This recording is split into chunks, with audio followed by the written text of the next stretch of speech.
Hello and welcome back to the DoneDeal YouTube channel, and today you join us with the long anticipated Ford Explorer. This is the Ford Mustang Mach-E's younger brother, and in this video we're going to be taking a look at it and talking about 8 things you need to know before you consider going out and buying one.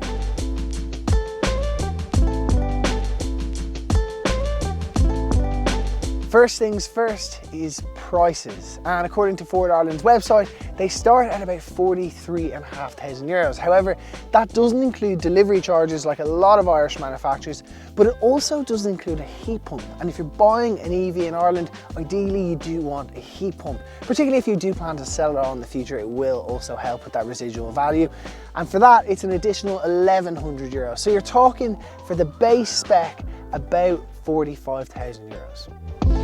Number 2 is the chassis. It is the MEB chassis, and if you're wondering where you've heard that before, it's Volkswagen's chassis on the ID3, the ID4, the Skoda Enyaq, loads and loads of cars, and Ford have actually opted to go in on it too, which means that the key is very similar to what you get in a Volkswagen, but with a Ford badge. The instrument cluster, the window buttons, the light and the fan buttons, there is so much similar to this and any ID car, and that's probably quite a good thing, to be fair.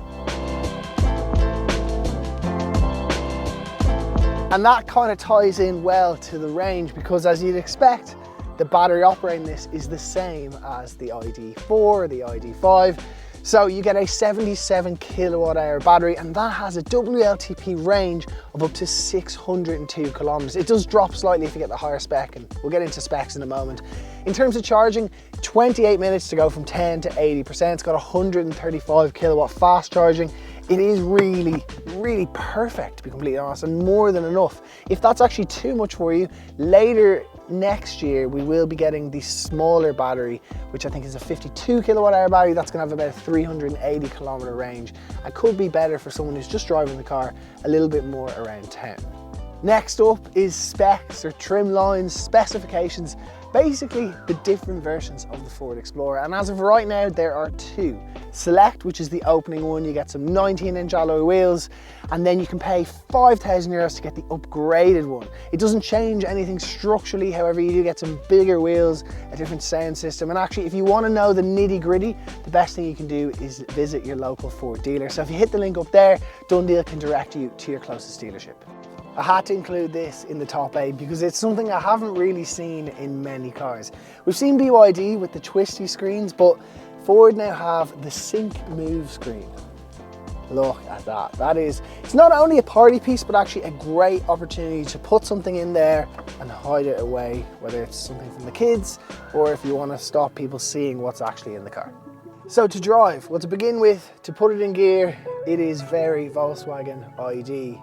As you pull away, being an EV, it's very silent. Now I have to say, to drive this, it is a lovely car. In my opinion, and I've said it in a lot of reviews, cars this size are the perfect size here in Ireland because our roads don't really allow some of the huge SUVs that are being made at the moment. So it is quite lovely. It also benefits from all the things that you'd expect in a modern EV. So you have your adaptive cruise control, your lane keep. It is brilliant in that sense, but what's more is it's also got really nice overhead 360 camera, which means parking in tight spots is just an absolute cinch. Now there's no denying that it is a big car. It weighs about 2.1 ton, but because it's got that instant torque that we experience in a lot of EVs, it doesn't feel that heavy, and actually the power is going to the rear wheels, which means you do have to be careful on a slippery, wet, cold day, but it's actually somewhat engaging to drive if you do decide to push it on, but more importantly, it's a pleasure to live with day to day. Now the only negative thing I have to say is on the steering wheel, there's these haptic feedback buttons for your cruise control, to change the song, to adjust the volume, and I just don't love clicking them, particularly in the morning if you're just not really switched on and you want to change track. It's just a bit of an unnatural feeling, but that aside, it is lovely. This massive screen's brilliant. You connect up with your Apple CarPlay, Android Auto. It's all really easy to use and just a lovely place to drive. Rear passenger space is actually pretty generous. There's good enough knee room, and tons of headspace. It is a little dark in here, that's the only thing I'll say, but it actually is quite comfortable. You've got nice armrests here with some drink holders. There's also a ski hatch, so if you're taking it skiing or you just have long pieces of timber, whatever you might need it for, that can come in quite handy. And obviously the seats do fold, and most importantly there's ISOFIX points, and I actually quite like how easily they're accessible. You just flip them open and they stay stuck on, which means you won't lose them. Last but not least is storage, and to be fair, the Explorer is fantastic with this. So imagine you've got your toddler in one hand, some shopping bags in the other. It's been a busy day. To open the boot, you just need to swipe your foot. And to be fair, it opens pretty much every time, which is great. Now in here you've got 45 litres, which is tons. As we mentioned, there's a ski hatch, the seats fold, and a 60-40 split. It's quite practical with virtually no load lip. And what's more is you can just slide your charge cables under there, or you can actually drop the boot floor ever so slightly if you need a slightly bigger boot.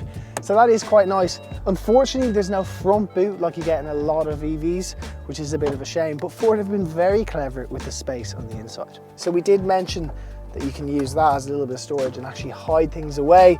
There's also cup holders here in the door bins. There's some wireless charging here. There's a big center console down there. It's actually really nice and deep. Then there's also a glove box, and there's even some extra storage under here. So as you can see, they've been really clever about how you can optimize the space within the car. So there you have it. That is 8 things you need to know about the Ford Explorer. Now, a couple of things that are also worth noting is because of the price point, you should get away with very little BIK if you're getting this as a company car. And on top of that, it is quite good in terms of range. 602 kilometers WLTP. In the real world, in this, I should get about 540, and it's in the middle of, or the very beginning of November, so that is really good going. Anyway, if you've enjoyed this little video, please make sure to subscribe. If you have any additional questions at all, feel free to comment below and we'll do our best to answer them. But for now, thank you so much for watching. If you'd like to search for Fords for sale in Ireland, hit the link up there, and we will see you in the next one.